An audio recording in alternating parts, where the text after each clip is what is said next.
Hello, my name is Krista Mitchell, and today I'm going to be talking about the benefits of optimism versus the negative effects of pessimism. And the easiest way for me to create a visual for you is to picture a glass of water which is filled up halfway. If you picture that glass of water and you think, wow, the glass is half full, then you're an optimist. If you picture that glass of water and you think it's half empty, then you're a pessimist. Many of you have probably heard that saying, so I thought it would be the best way to create a visual. Today I'm going to go over how negative thoughts can actually be harmful to you, how positive thoughts can actually promote wellness, improve your immune system, and just create a better atmosphere in your life. And when we're done talking about the positive and negative effects, I'll go over some ways that you can incorporate positive thinking into your life. So, how do negative thoughts affect us? Well, there is a fight or flight response theory which was created by Walter Cannon, and in 1915 he created this theory. Basically, it can be traced back to prehistoric times. If you picture yourself in front of a lion and the lion's trying to attack you, you kind of develop a funnel vision out of fear, and you're not able to focus on too much else than the situation at hand. And you either want to fly away, which flee, tied into flight, or fight, which would be to fight the lion. This can be also applied in any situation which, in current times of anxiety or high stressful situation, such as giving a public speech. And how I think this correlates directly to my presentation is fear is what we're thinking. It's a negative emotion, and it affects our body, it affects our brain, and it suppresses what we're able to think.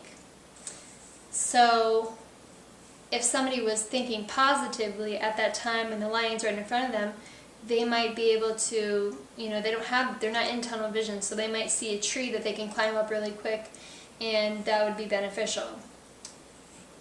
Depression and anxiety, anytime you add negative emotions, it just feeds into both of those diseases. And I can speak firsthand on both of them because I've been diagnosed with both of them along with PTSD. Negative thoughts make everything 10 times worse, so they're best to be avoided. Physically, how does your body change during stressful times and high anxiety times, or when you're thinking a lot of negative thoughts?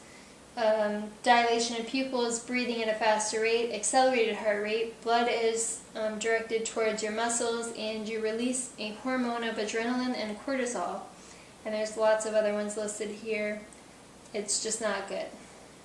So how can feelings of optimism be beneficial? Mindfulness and positive thinking cause uplifting moods in mentally disabled patients during a study conducted by Singh in 2004. And I'm just going to do a quick overview. Basically, this study was conducted with 3 mentally ill patients, and each one of them were assigned a caregiver. One of the caregivers were assigned 2 caregivers.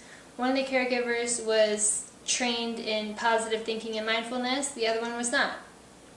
At the end of a 12-week study, they realized that the trainer that had been trained in mindfulness had a significantly higher level in happiness of the patient when they were around that caretaker versus the other one. So I thought that was exponential in the discovery of how positive thinking can attribute to our overall demeanor and the demeanor of others. Dispositional optimism and how it can affect our health. Surprisingly, a study was done on HIV patients, and they found that patients that were optimistic actually had a higher T4 cell count and a lower viral load, which slow down the progression of this disease, and that potentially help their immune system.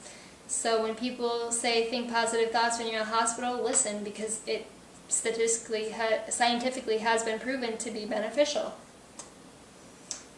Results from my audience analysis survey: 50% of the audience stated that they endured a high or extremely high stress level as part of their routine lives, which means that 50% of you can definitely benefit from incorporating some of the positive thinking skills that I'm going to explain later into your lives. 43% of my audience analysis survey selected that they were not fully aware of their subconscious thoughts. I created a little diagram here. Thoughts contribute to emotions. Emotions contribute to actions. So, therefore, what does this mean? If we're unaware of what we are thinking, which 43% of you said that you were, then we are out of control of our emotions and essentially out of control of our actions. So we want to definitely pay attention to the self-talk that we're telling ourselves. And now I'm going to shift into how we can be more optimistic. Be grateful for what you do have. Gratitude goes a long way, and don't dwell on the things that you don't have. Surround yourself with positive people. There's a saying that goes, it talks about a bucket with one crab in it, and the crab can escape easily out of the bucket by himself, but if you throw a second crab in there, if the first one tries to escape, the second one will pull it down into the bucket, and neither one of them will be able to escape. This can directly be connected with negative people. They're going to constantly pull you down in that bucket. If you're surrounding yourself around negative people, it's not going to be beneficial for you.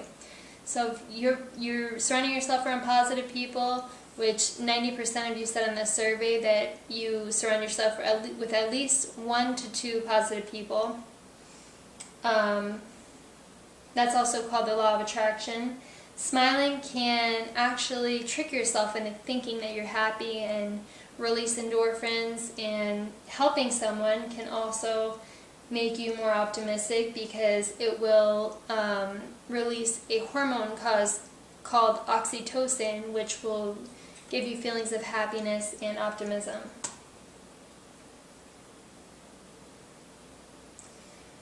So now that I have reviewed the negative effects of being a pessimist and the positive effects of being optimistic, I want to, and we have also reviewed different ways you can incorporate positive thinking into your lives and be more optimistic.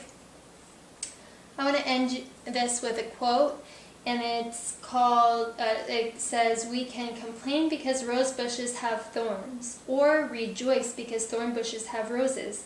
That's by Abraham Lincoln, and I hope you all enjoyed this. Have a great night.